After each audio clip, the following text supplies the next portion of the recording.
Assalamualaikum, selamat malam dan salam sejahtera sahabat klinik doa ibu dimanapun berada. Pada kesempatan malam ini saya ingin menjelaskan tentang keluhan kebas-kebas, kesemutan, dan kram-kram sampai naik betis yang sering dialami oleh ibu hamil. Nah, dari pengalaman saya ketika saya berpraktek sehari-hari, sering sekali ibu-ibu hamil itu datang berkonsultasi untuk menanyakan apakah keluhan kebas-kebas, kesemutan, kram sampai naik betis yang sering dialami oleh ibu hamil itu merupakan suatu penyakit yang berbahaya. Apakah ini bisa disembuhkan atau bagaimana cara mengatasinya? Nah, karena itu pada kesempatan malam ini saya akan membahas tentang topik ini. Saksikan videonya sampai selesai, semoga bermanfaat. Selamat datang di channel Dr. Indra Tarigan, channel seputar tips kesehatan, edukasi, dan gaya hidup. Silahkan tekan tanda subscribe dan tanda lonceng agar para sahabat tidak ketinggalan video-video menarik berikutnya. Terima kasih. Kehamilan memang merupakan suatu momen yang sangat membahagiakan, terutama jika kehamilannya memang sudah sangat dinantikan oleh pasangan. Nah, tetapi seiring dengan datangnya kehamilan, sering sekali si ibu juga mengalami banyak keluhan yang bisa mengganggu kenyamanan si ibu tersebut. Salah satu keluhan yang sering dikeluhkan oleh ibu-ibu yang hamil yang datang berkonsultasi ke dokter adalah mengalami keluhan kebas-kebas, kemudian naik betis dan kram-kram dan kesemutan. Nah, keluhan ini bisa bersifat ringan sampai berat. Nah, pada kesempatan kali ini saya akan menjelaskan dengan lebih detail kira-kira penyebabnya apa, kira-kira bagaimana cara mengatasinya yang dapat dilakukan secara mandiri di rumah. Saya harap para sahabat menonton video ini sampai selesai, semoga bermanfaat. Terima kasih, kita saksikan bersama-sama ya. Beberapa penyebab yang dapat menyebabkan terjadinya kesemutan, kram-kram sampai naik betis pada ibu hamil itu adalah, yang paling sering adalah perubahan hormon. Nah, ada satu hormon yang disebut dengan hormon relaksin yang biasanya muncul pada saat kehamilan. Nah, jika produksi hormon relaksin ini berlebihan, maka si ibu bisa mengalami penjepitan saraf yang berakibat terjadinya kesemutan, kram, bahkan sampai naik betis. Kemudian penyebab yang kedua adalah adanya retensi cairan. Retensi cairan itu artinya adalah penimbunan cairan di dalam tubuh. Nah, jadi misalnya karena cairan berada banyak di dalam tubuh sehingga saraf-saraf yang berjalan di sekitar organ-organ tubuh itu menjadi terjepit. Jadi yang paling sering itu adalah di sekitar tangan misalnya, sehingga si ibu mengalami kebas-kebas yang luar biasa ya, kadang-kadang sakit, panas, sakit, kram pada daerah telapak tangan. Nah, ini biasanya disebabkan karena saraf yang melalui kanal atau saluran-saluran di dalam ini terjepit karena peningkatan atau karena penimbunan cairan yang dialami oleh ibu hamil.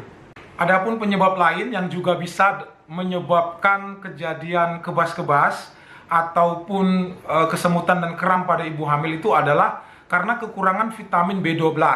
Nah, bisa juga disebabkan karena misalnya ibu hamil mengalami mual muntah yang berlebihan sehingga kandungan zat-zat elektrolit di dalam tubuh si ibu hamil itu menjadi terganggu, dan ini juga bisa menyebabkan terjadinya gangguan keluhan berupa kebas-kebas, kram-kram, dan naik betis. Dan satu lagi yang juga bisa menyebabkan terjadinya keluhan kram dan sakit itu diantaranya adalah terjadinya peregangan, misalnya karena rahim yang membesar sehingga otot-otot di pinggang, di perut, ligamentum yang menyokong rahim dan di sekitarnya ini akan mengalami kram dan sakit. Nah, ini juga salah satu faktor yang bisa menyebabkan kenapa ibu hamil sering mengalami keluhan kram, kebas, bahkan sampai nyeri. Ada beberapa hal yang dapat dilakukan secara mandiri oleh seorang ibu hamil yang mengalami keluhan sakit, kram-kram, kebas-kebas, ataupun naik betis, kejang pada otot ya. Di antaranya yang bisa dilakukan dan ini terbukti banyak membantu mengurangi keluhan itu. Yang pertama adalah melakukan olahraga ringan teratur berupa peregangan. Nah, bagaimana gerakan olahraga yang dianjurkan selama kehamilan itu biasanya disesuaikan dengan usia kehamilan. Nah, contohnya banyak, nanti mungkin akan sekalian saya sertakan gambar-gambar gerakan yang boleh dicoba ya. Itu yang pertama, melakukan olahraga. Kemudian yang kedua adalah mengkonsumsi makanan yang mengandung vitamin B12. Nah, vitamin B12 ini merupakan vitamin yang sangat baik untuk kesehatan saraf-saraf pada manusia dan juga pada ibu hamil. Nah, makanan-makanan yang mengandung kandungan vitamin B12 yang cukup tinggi itu diantaranya adalah daging, telur, yogurt, dan susu. Kemudian anjuran lain yang juga harus dilakukan dan biasanya ini juga sangat membantu ya untuk mengurangi keluhan terjadinya kebas-kebas dan kram-kram serta naik betis pada ibu hamil, yaitu mengurangi konsumsi natrium. Natrium itu adalah suatu senyawa yang banyak terdapat dalam garam.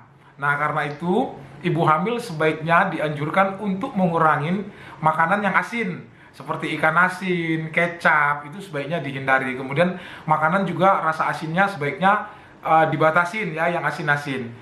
Kemudian mengkonsumsi makanan yang mengandung vitamin B6 yang tinggi. Nah, vitamin B6 ini juga bagus selain untuk memperbaiki fungsi saraf pada tubuh, dia juga bisa mengurangi keluhan mual muntah yang sering dialami pada ibu yang sedang mengalami kehamilan. Adapun sumber makanan yang banyak mengandung vitamin B6 itu antara lain adalah alpukat, kemudian brokoli, salmon, dan juga bawang putih. Nah, kemudian selain anjuran-anjuran itu juga dianjurkan kepada ibu hamil untuk mengkonsumsi makanan dengan pola makan yang sehat, mengkonsumsi lebih banyak sayur-sayuran, buah-buahan, sumber protein, dan mengurangi makanan-makanan yang berlemak, terlalu manis, dan terlalu asin. Saya pikir ini merupakan anjuran-anjuran yang jika dilakukan secara konsisten oleh ibu hamil, maka ibu hamil akan bisa mengurangi keluhan kram-kram, kebas-kebas, dan naik betis yang sering dialami selama masa kehamilannya. Tetapi jika memang keluhan ini tidak berkurang atau bahkan makin memberat dengan seiringnya berjalannya kehamilan yang semakin menua, maka si ibu sebaiknya harus datang berkonsultasi ke dokter spesialis kandungan terdekat yang dapat dia datangi untuk berkonsultasi. Biasanya memang dokter akan memberikan beberapa jenis obat analgetik atau penghilang rasa sakit yang dinilai aman untuk dikonsumsi oleh ibu hamil. Kemudian banyak juga yang menanyakan ya, dokter, apakah penggunaan koyo ataupun obat oles penghilang rasa sakit seperti Counterven dan yang lain-lain itu aman?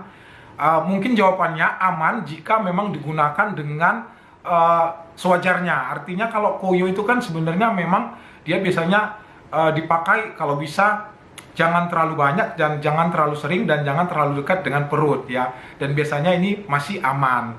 Nah, saya pikir itu saja yang bisa saya jelaskan tentang topik kebas-kebas, kram, naik betis, dan kejang-kejang otot pada ibu hamil yang sering dikeluhkan.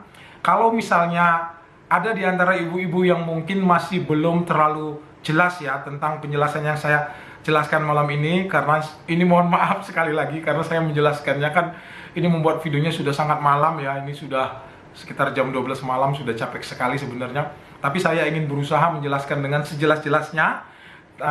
Namun begitu, kalau misalnya ada penjelasan yang kira-kira kurang jelas atau misalnya ibu-ibu sekalian ingin sharing atau menceritakan keluhan dan pengalamannya, silahkan ditanyakan atau diceritakan di kolom komentar di bawah ini. Saya akan dengan senang hati untuk berdiskusi dengan para sahabat klinik doa ibu dimanapun berada. Nah, akhir kata saya ucapkan terima kasih karena sudah menyaksikan video ini sampai selesai.